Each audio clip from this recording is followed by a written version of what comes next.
Salvete omnes. Nomen mihi est Magister Sullivan.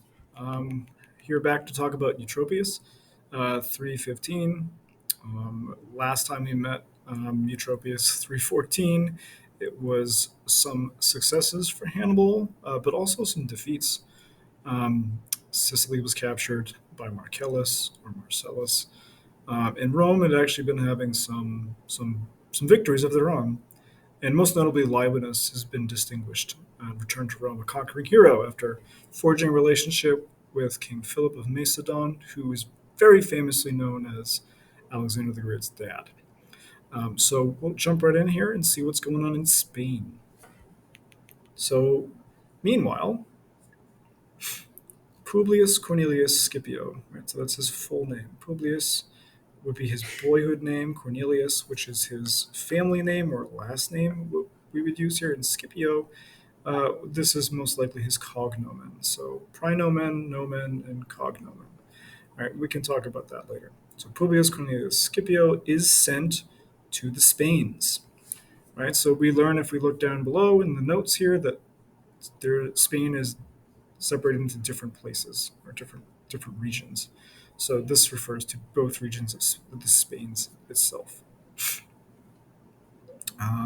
When, with the two Scipios having been killed, there was no Roman general. So Nullus and Romanus are both going with dukes. This one has further trouble, right? And we learn that Publius Cornelius Scipio is the son of Publius Scipio, which, if it wasn't confusing enough, that's three Scipios mentioned in 2 lines. And then we learn a little bit about this Scipio, his dad. Qui always refers to something before it. So again, this is called a relative pronoun. And qui is going to go to this Scipionis here. So who had waged war in the same spot, in the same location. So meaning Spain. All right, and then we've noted this bit of grammar. So this is our perfect. It should be gesit, which would be waged war, but geserat would be had waged war. And this is going back to Scipio, this Scipio, and we learn how old he is. He is 24 years old, 24 years of age, or having been born 24 years ago, possibly. And we learn that he is a man first. So we go all the way to primus to find what is modifying it. Right. This is a poetic device we'll learn later on. It's called hyperbaton. It's a purposeful delay of primus because we learn he's the first of all Romans, and both in his own time and in a later time, right? So this statement was confusing for us, even me at first reading, but this just states that Eutropius, who's writing later on after the fact, considers Scipio first among Romans for his time and for later times as well. Right? He, Scipio, copied. Right? Notice that there's a change in. There's not really a change in tense. We have mitator here as present. Right? So he takes Carthage of Spain. Right? So remember that Hamilcar Barca, which is Hannibal's father, took locations in Spain and declared them Novo Carthago, New Carthage. Right?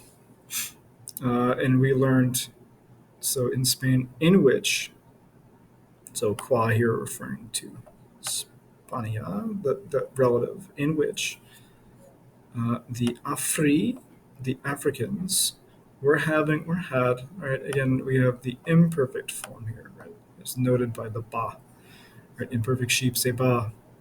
The Africans were having all the gold, silver, and the apparatus, the equipment of war or for war. Right? So this is a genitive. We'll talk about what kind of genitive this is at some point down the road, but this is called an objective genitive since it tells us a little bit about what the purpose is of. And then we go back to copied. He takes also the most noble, so this is going to go with obsides, the most noble hostages. Quos goes with this, so if it's a person, it's who or whom. Since this is an object, it's whom caperant they had received from the Spanish, or from the Spanish people, right? Spanish places, right? So that's the first chunk, right? So we learned that Publius Cornelius Scipio, right? We learned that his father was already fighting war in Spain. He's 24 years old, right? At this time and times later, he's considered the best among Romans. He takes Carthage in Spain, or Carthage of Spain, which is a great place for them to take because they had all the gold, all the silver, and most of um, their equipment for war. And he also, which is common practice for any ancient warfares, is to take or to hold hostages, which again they took from or they had received from the Spanish. Okay, back to part two, right? So now we're going to start again with copied here. All right, he takes, so similar wording. So notice again, there's no subject, right? Magona means an M that's accusative. That's going to be our direct object. So there is the same subject. So it's going to be Publius Cornelius Scipio again. So he takes Mago, or also he takes Mago. And Mago is the brother of Hannibal. And he takes him in the same spot.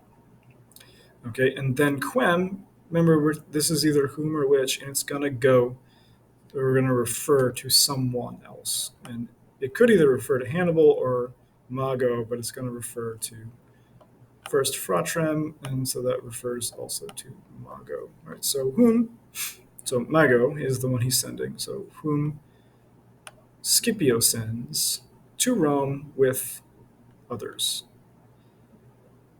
Okay, next. So we have our main verb fuit, and fuit can either be was or there was. It probably makes better sense for it to be there was here. So there was a huge joy, or a vast amount or large amount of happiness or joyfulness in Rome, right? So Romai, this ending here, it looks genitive or dative, and those again we'll touch upon later. But this is actually a locative case. So the locative, if we don't want to use a full prepositional phrase with places, we can just put it in a specific ending like this one, and we can make it kind of like its own prepositional phrase. So at Rome or in Rome, again, post nuntium, after this news. So, or you can put this at the beginning if you wanted to. After this news, there was a huge joy, a huge joyfulness in Rome. All right, then we have Scipio redidit. All right, so this is actually a past tense verb. Right, so perfect.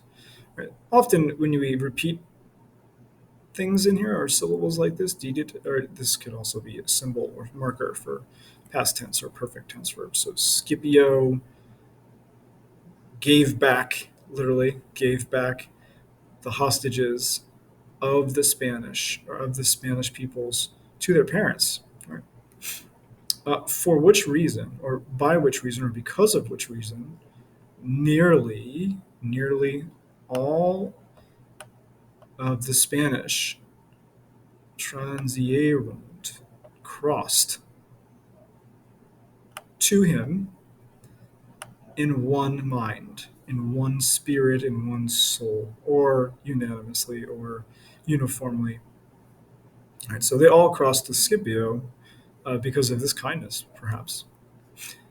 After which, after which, we got a note down below here too. After which, Scipio puts Hasdrubal, and Hasdrubal is the brother of Hannibal, and having been having been destroyed, having been conquered, having been defeated, to flight. And he, again, copied, he seizes, he grabs the largest booty or spoils or prizes. Okay. Uh, One quick grammar point to point out: victum, right? This is called a participle. Participles behave like adjectives and verbs, so you notice that it comes from the verb to conquer, but it is going with Hasdrubal, so it's telling us something about him. So it's Hasdrubal having been defeated, and again he puts to flight.